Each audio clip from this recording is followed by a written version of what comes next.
Persons listening to this show should experience varying degrees of euphoria and might radiate a warm glow of truth from their entire being. This phenomenon sometimes lasts hours after a typical brain massage. If you are listening with another lights-on listener and they begin to glow, don't be concerned. This is a phenomenon normally associated with Pastor Scheidbach's patented brain massage technique and merely means the truth has set them free. The devil beware. Pastor Scheidbach is on the air. Hello, I'm Dr. Scheidbach, pastor at the Lighthouse Baptist Church in Santa Maria, California, and your brain masseur. Get ready for your brain massage. The battle for America is on. We say hello and goodbye to Bongino. We will miss his commentary and leadership of the Bongino Army, but we admire his willingness to step up to the call of duty, and we are glad to have him as the number 2 officer there in charge of the FBI. Well, friend, it's payday someday, and Mershon's about to receive his for merchandising the court. Kash has asked the House Judiciary Committee to subpoena Judge Mershon's daughter, Lauren Mershon, and Jordan has answered. Subpoenas are being served.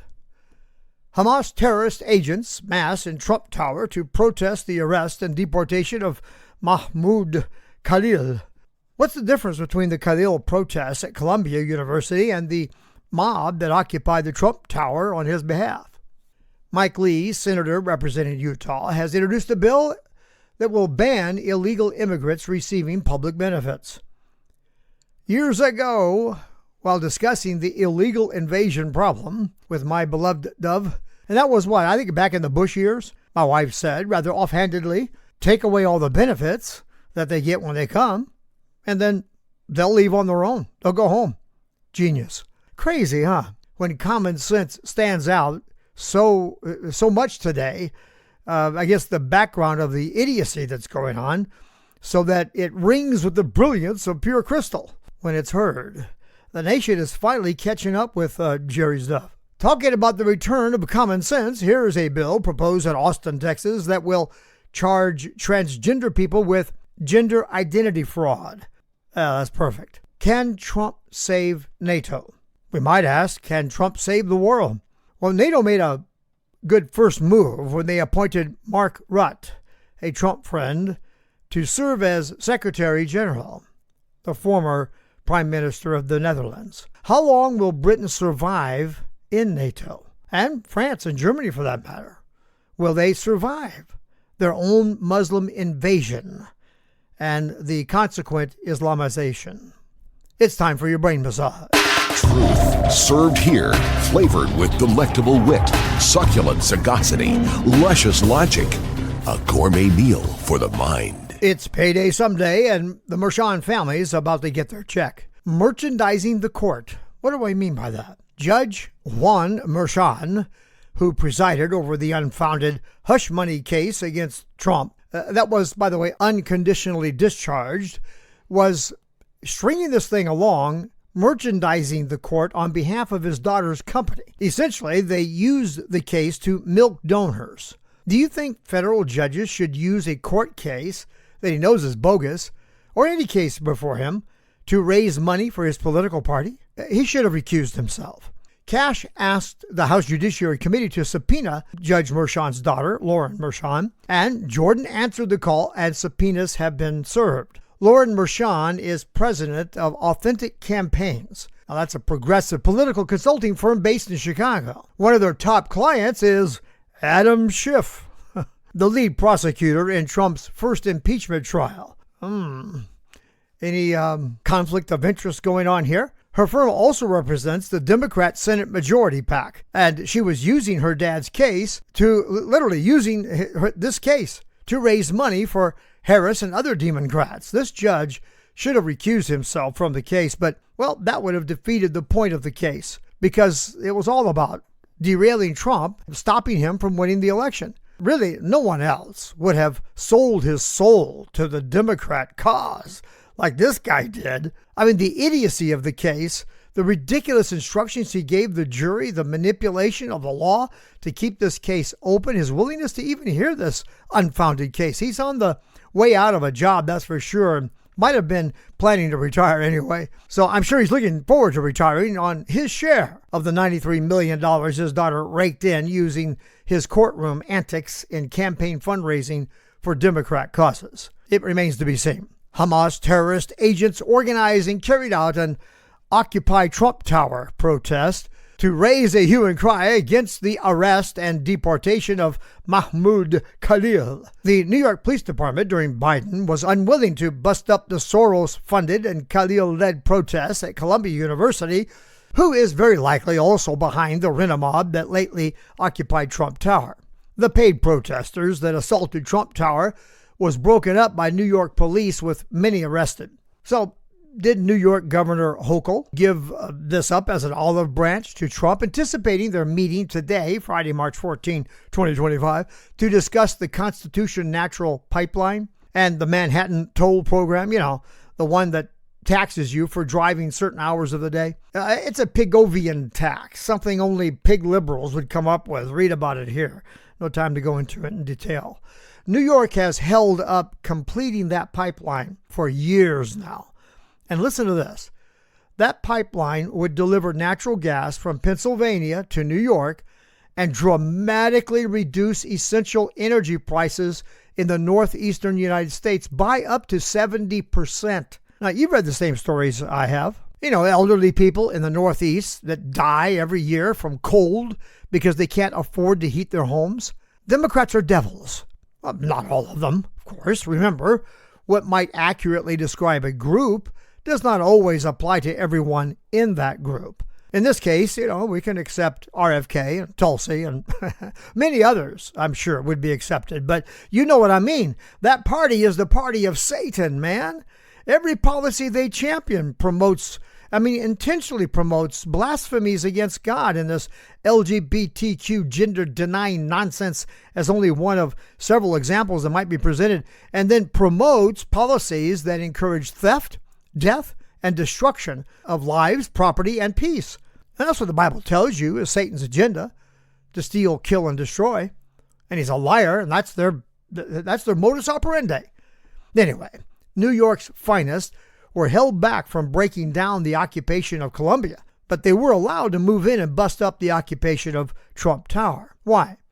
Well, what is different about this mob occupying the Trump Tower and the Hamas protest riots at New York's Columbia University? The excuse New York used to justify the riot police action on the protesters at Trump Tower is that Trump Tower is a privately owned business, whereas Columbia University is a publicly funded institution. Okay, let's just take that for now. Columbia University is the school where Mahmoud Khalil led ignorant and impressionable young people agitated by Hamas agents and steering them into a demonstration of hate-filled threats of violence against Jews, praising the October 7 terrorist attack on Israel. Well, ICE arrested green card carrying immigrant Mahmoud Khalil and is processing him for deportation. These Hamas terrorist agents who come here on a green card to stir up support for anti-Semitism are not welcome in America. Don't come to America and attack our Jewish citizens with threats of violence by endorsing genocide. Playing on our sympathy with images of his pregnant wife crying about his deportation, what is she going to do and so on. I could tell her what she should do. She should go home with her husband. That kind of nonsense, that's for England or Germany or France. It's not for America anymore. Go home and take your wife with you.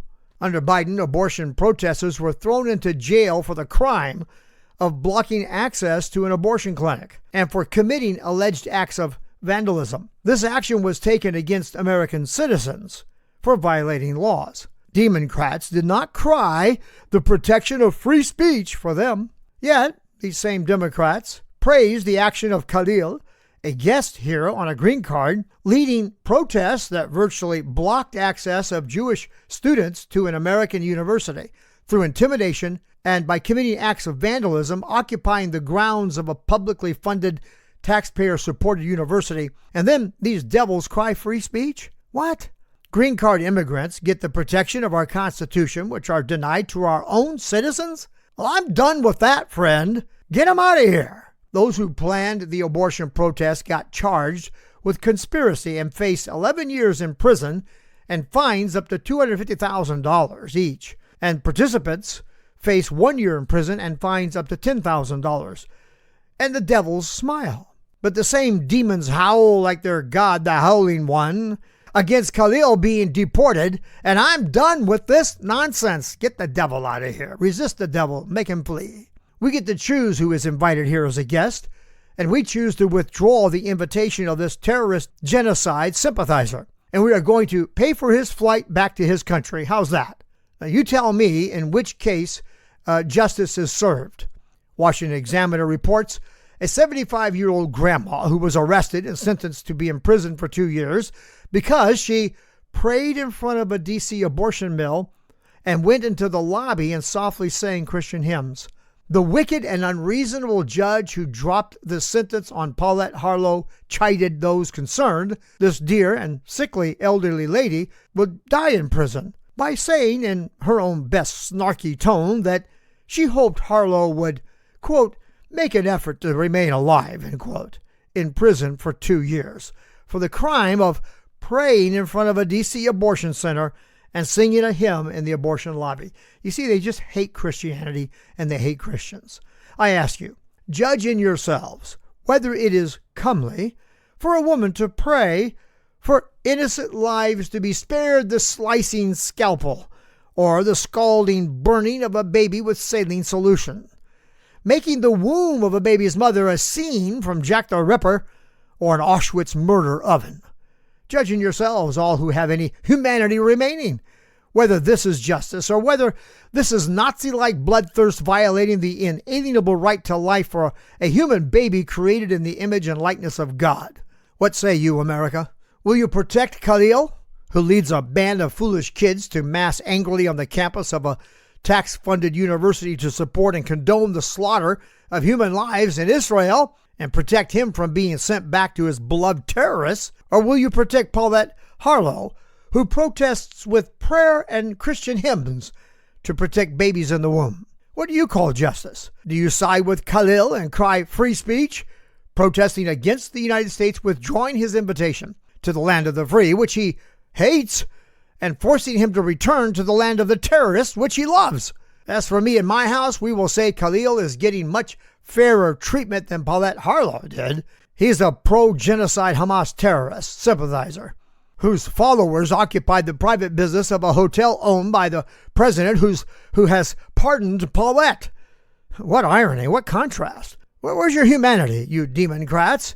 You want to put a sickly old lady in prison because she sang hymns and prayed in the waiting room of a taxpayer-funded baby-murdering abortion center in D.C., but you get all torqued out because Americans want the anti-American, anti-Semitic, anti-human rights activists to be returned to live among the terrorists he represents. You choose. I've made my choice. Khalil, go home. Take your wife with you. And by the way, let's be gracious and offer them 3 choices: Afghanistan, Syria, or Pakistan. You see, because Trump has issued a no-entry ban against Muslims coming into this country from those countries. That way, Khalil won't be getting a round-trip ticket. Thank you, Mr. President, for protecting us from London's fate. The Democrats, ever lovers of violence against the righteous, expose themselves as being what they claim to hate: protectors of murderers of innocent life. You can't get that foul fiend of hell out of this country fast enough. Begone, all of you that celebrate genocide. Thank you, Mr. President, for having compassion on a praying grandma and showing none for the genocidal promoting agent of Hamas. Give us more praying grandmas and less pro-Hamas agitators. Meanwhile, Democrats give their answer. The Minnesota House voted on a bill that would require doctors to give life-saving medical care to babies born alive after a botched abortion. Every single Democrat voted against the bill and killed it. They kill babies and any effort to save them. Hear the reproof of the Spirit against you. Woe unto you, Minnesota! You pride yourselves for protecting the minority rights of queers and leave a live infant on a cold steel table to die from injuries sustained in its heroic battle for life against your failed effort to kill him or her in the womb. I would call on each of you to join the representatives here in this wicked state of California who have the same evil that's captured the hearts of Democrats in this state. Stand there Watch the baby writhing, fighting for its life, and pronounce the sentence of death that you declared with your vote. Look at that baby. Oh, and guard carefully the table against any effort to render compassionate human life-affirming care, and hold up the hand you raised against its life.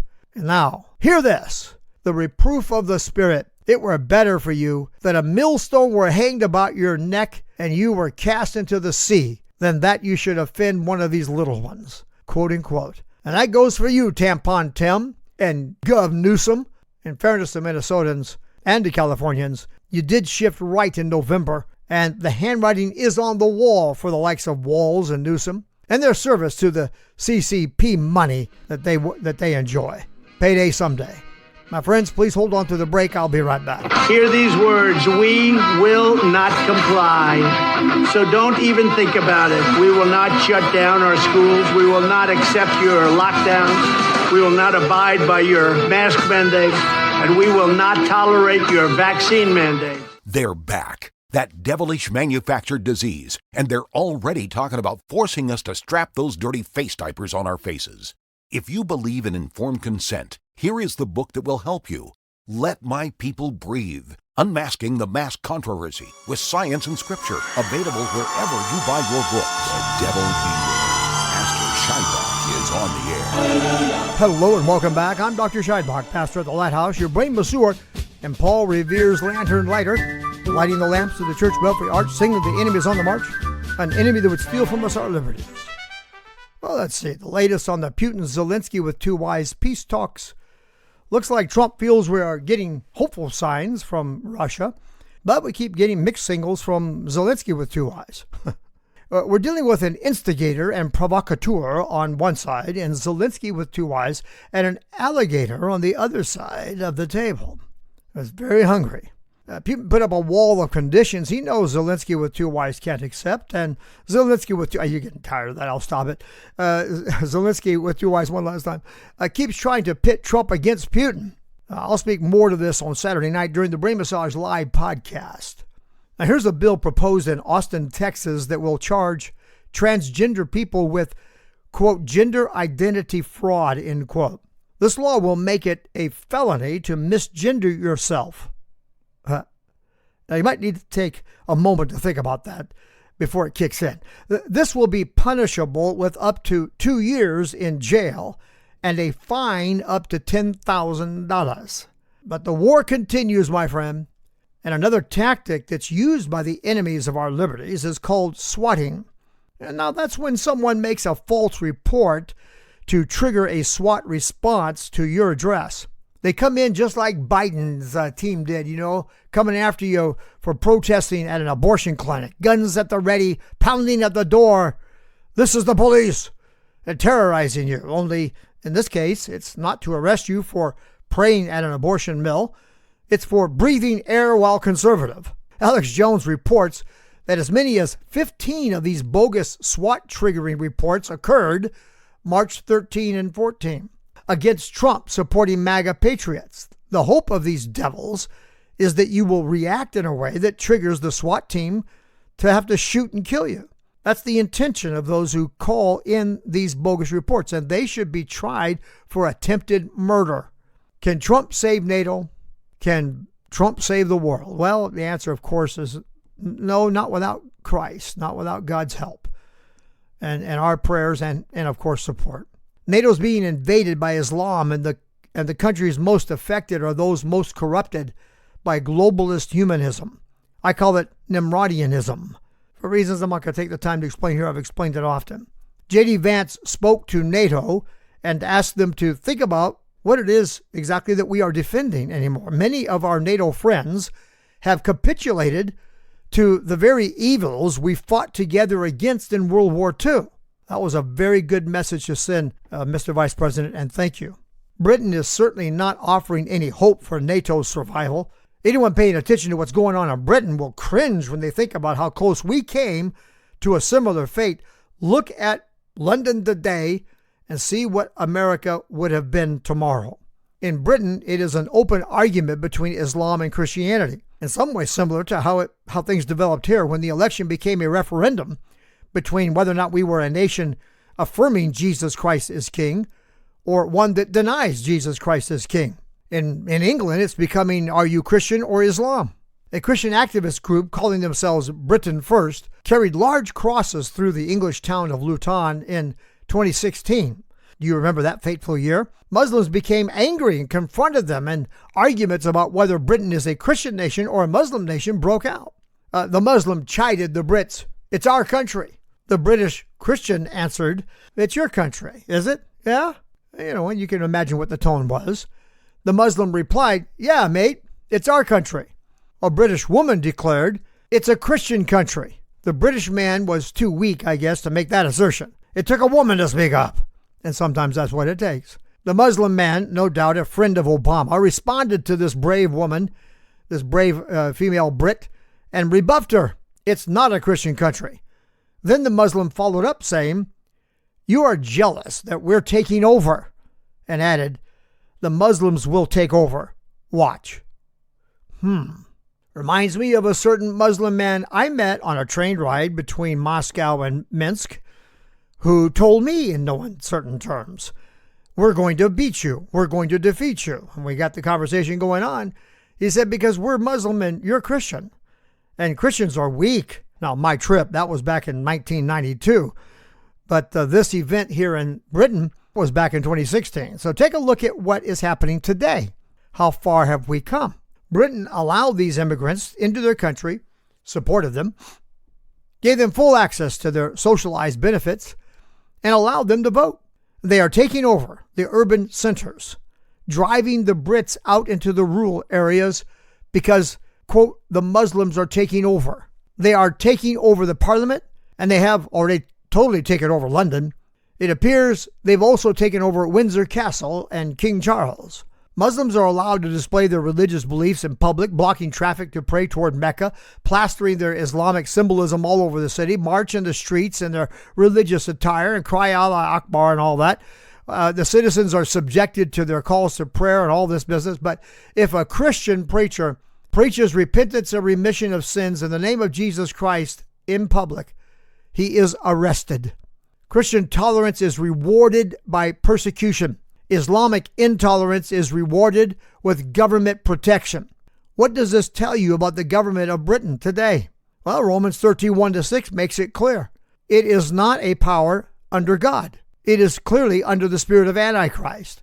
It uses the sword of civil justice ordained by God to execute wrath against evildoers, but they turn it against the just. They use it to punish the righteous and to reward the wicked. When you look at London, really all of Britain today, you're looking at Obama's vision for America as he hoped to transform it. That's what Obama wanted for you, friend, and he got pretty close. How is this happening in the Western world? Hedonism has compromised the Christian pillars that once supported British culture. Their wicked and perverted King Charles now welcomes Islam with open arms, participating in their call to prayer in Windsor Castle. Shades of Obama in the White House, remember that? These globalists all push the same Antichrist agenda, Well, now, in the interest of full disclosure, King Charles also invited London Buddhist Vihara to the prayer meeting. Yeah, sort of a modern-day Jezebel, "O Baal, hear us" conclave. The London mayor is Muslim. The King of England has been Islamed. The Muslims are taking over Britain. The Brits made a show, but a weak show of resistance back during the first Trump term. Today, where are they? It appears they're all running away into the rural outskirts to hide from their Muslim masters. And I warned you, all of you, my Brit friends who listen to this show from time to time, I warned you, don't do that. You can't cut and run. Listen, you can't have liberty unless you're willing to die for it. Now, I'm serious. That's how it works. So when they finally gain power, that by they, I mean the Muslims, those they dub as the infidels will be given three choices: to convert to Islam, take your place in submission to your Muslim lord, and pay the jizya tax, and then you'll be allowed to live among them so long as you know and keep your place. And then the third choice, well, that's to die.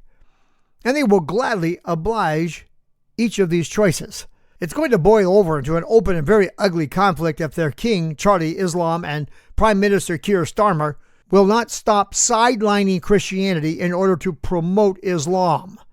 That from one of their own. A wise man that's warning them. They've got to quit placating the Muslims while provoking the Christians. Britain is going to fall into a new dark ages. Rather than return to the Christian roots as America is doing at present, Britain is falling into the hands of Islam, the religion that ended science in the Arab world and did to Arabs what pagan Catholicism did to Europeans in the Middle Ages. It took the Protestant Reformation to break the Catholic oppressors off our necks, and then the Baptists to come in and teach this continent the principles of soul liberty, freedom of conscience, and the doctrine of inalienable rights endowed by God to every human life, which begins when life begins, by the way, and that's at conception, by the way, anyway. Unless Britain recovers its Christian heritage and returns to Cromwell's cry, "No king but Christ," she's gone.